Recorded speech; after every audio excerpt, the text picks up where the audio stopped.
Hey, so who likes food? See me, I have my hand raised. I love food. I want to marry food. If we could eat without consequences all day long, I totally would. My name is April Payne, and welcome back to my series on tips to have a summer ready body. Obviously, overeating is not going to do it, but I am the founder of April Miller Coaching, where I help empower others and develop their leadership so personal goals can be met. Today is going to be about my most favorite topic. Unlike yesterday, that it was my most unfavorite topic. Food is very useful, as we know, and it can have positive consequences, but yet at the same time, it can also have negative consequences. So that comes my love-hate relationship with food.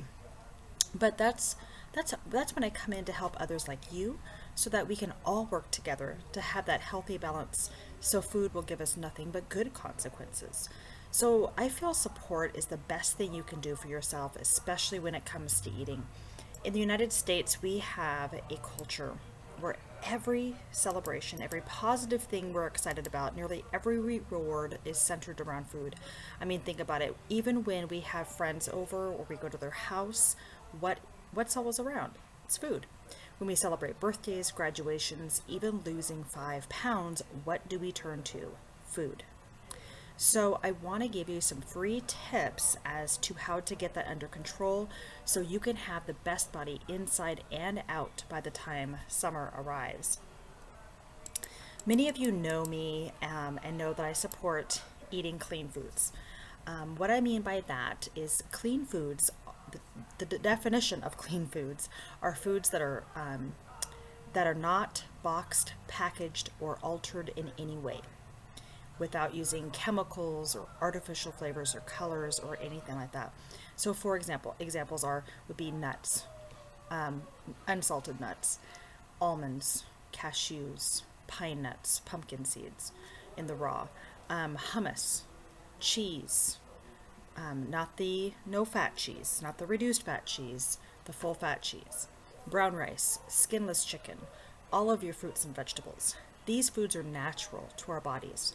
Our bodies are used to these foods, so that when we load up on, chicken nuggets or greasy fries or Taco Bell tacos and Big Macs, our body really doesn't know how to react.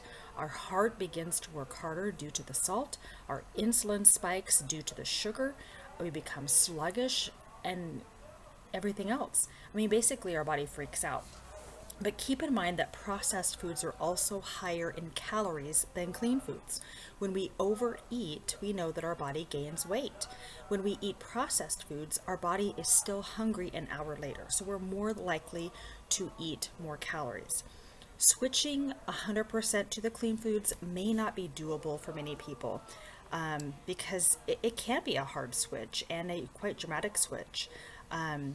But here's what I suggest. If you're unable to make that switch right away, make small changes. Start by cutting out sugar for 7 days.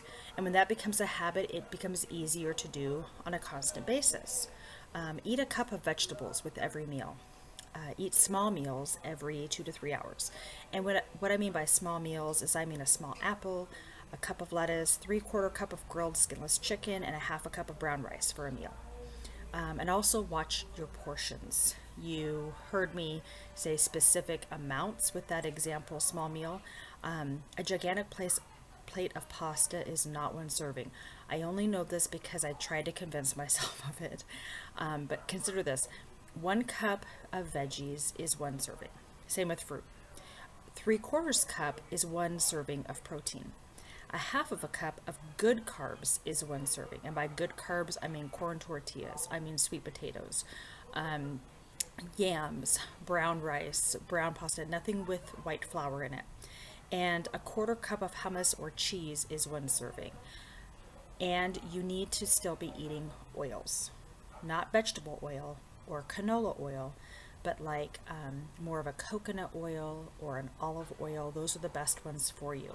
Yes, you do need to have fat. I know, I remember back in the day, you eat fat, you get fat. No, that's not true. You overeat, and that's how you gain weight. And the last tip is to drink half your body weight in water every day. So when we talk about water, it can be coffee, tea, plain water, water with a lemon or other fruit in it. Pop does not count, no energy drinks, and neither does Gatorade or any other flavored water you can buy on the shelf. I don't care if it says 0 calories. There is chemicals in there. You cannot be counting that as a water because your body is not going to be absorbing that as a natural water source. So try some of these tips. And remember, you just need to get yourself started, and then you can build momentum and a habit, and therefore making it easier for you. If you would like some additional support and motivation, you can request to join my group. And I hope these tips have helped. Do you have additional tips that have worked for you?